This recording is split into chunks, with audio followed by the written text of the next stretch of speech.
All right, let's get on to segment 2. Let's go by the numbers this week.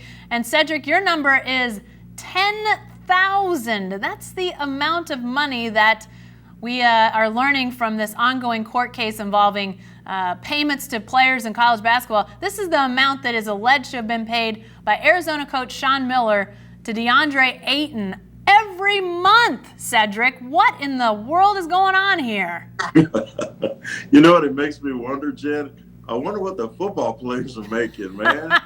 If the basketball players are making 10 G's a month, then the football players must be really raking it in. I just couldn't believe that story when I read it. And you got assistants dropping dimes on head coaches. And this time, what's weird is it's not a bag man that's doing Sean Miller's bidding. Apparently, Sean Miller was cutting checks or delivering a bag of money to Deandre Ayton. That is a blockbuster story, and you know Sean Miller probably isn't the only coach that's doing it. He might be the only one who's dumb enough to not have a middleman, but I would be shocked if he didn't get the gate in Arizona. Let's keep it real. A lot of these schools are paying players to come play. I think there's a short list of schools that don't cheat. And those are probably the schools that aren't winning, frankly. So not saying Sean Miller should have done it, but I understand why he did it. Boy, this is, speaking of clouds hanging over things, this is one of those things that doesn't seem to be going away for college basketball. And, you know, obviously the college basketball world wants to focus on what's on the court. And right now, so much is happening in a courtroom. I'm not sure people are as fully focused on it, clearly not as the games. But Cedric, I think you're right. I mean, so many, we've seen everybody from Sean Miller to Will Wade at LSU.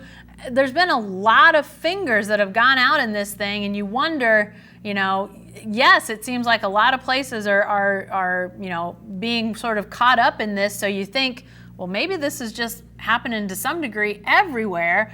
But you start to wonder, what are administrators, what are schools going to do? What's the NCAA going to do? Cedric, what can the NCAA do about this if they've got, let's say there's 25 basketball programs that are implicated with something like paying players to this level? Do they have enough people to go out and even figure out if any of this is happening? I don't know what the NCAA is going to do.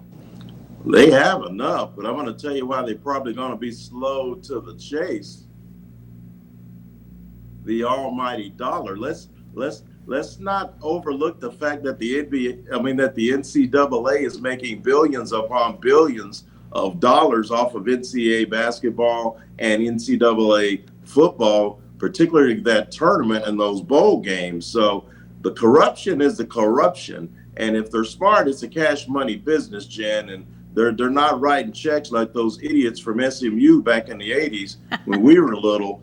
I don't think they're cutting checks. I think they're delivering money. It's hard to trace cash, especially if people are not dropping dimes on you, unlike what's going on in Arizona. So I think the NCAA, if it was to do a full court press investigation on the corruption of paying athletes in football and basketball, that would probably go under the heading of be careful what you wish for.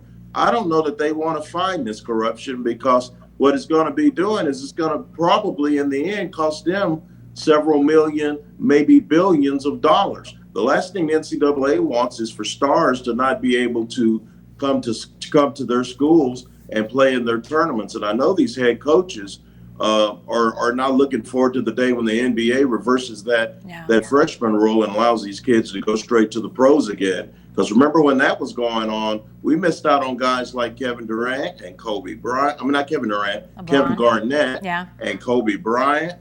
People like that went straight from high school, Dwight Howard, from high school to the pros. So the NCAA is better when they're having these great freshmen come into their game and highlight their programs. Deandre Ayton was one of them.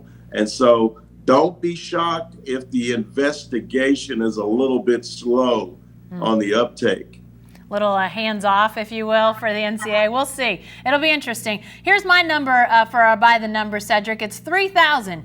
That's the career strikeouts mark that CC Sabathia, the great pitcher, recently hit. And I want to talk about him also because he's a guy, Cedric, who is not your typical build of a great athlete. I don't know if CC Sabathia is a Hall of Famer. I don't want to get into any of that, but he's a guy that I was reminded as the Nuggets are playing in the NBA playoffs, and you see Nikola Jokic out there with, that somebody keeps always reposting on social media the picture of him on his passport when he was the chubby kid, coming over to the U.S.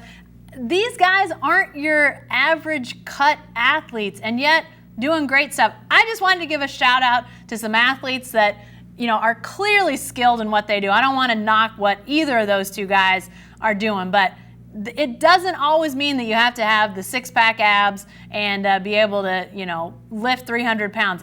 You can be a great athlete if you work hard at it, and body type doesn't matter. I was reminded of that with CC Sabathia. I love it. And Nikola Jokic is a guy.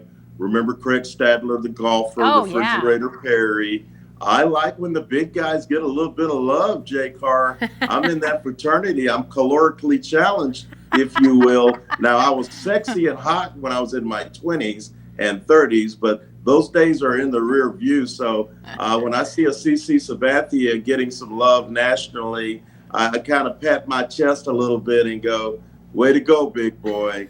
Keep it going for the big guys. We're watching. This Jokic kid is amazing. He's not a great athlete. He's a great basketball player. He knows what he's doing, and he gets it done. So you don't have to be built like Karl Malone or Kobe or Michael Jordan to be great, or even Barry Bonds. Let's not get into that one about body type. But CC Sabathia shows that even a big dude with more than 20% body fat can make his mark on a high level. Congrats to CC. Yeah, one of those things that I don't know if anybody would have necessarily said, here's a guy that's going to get 3,000 strikeouts, and you would have put the two together. But there you go. Always interesting.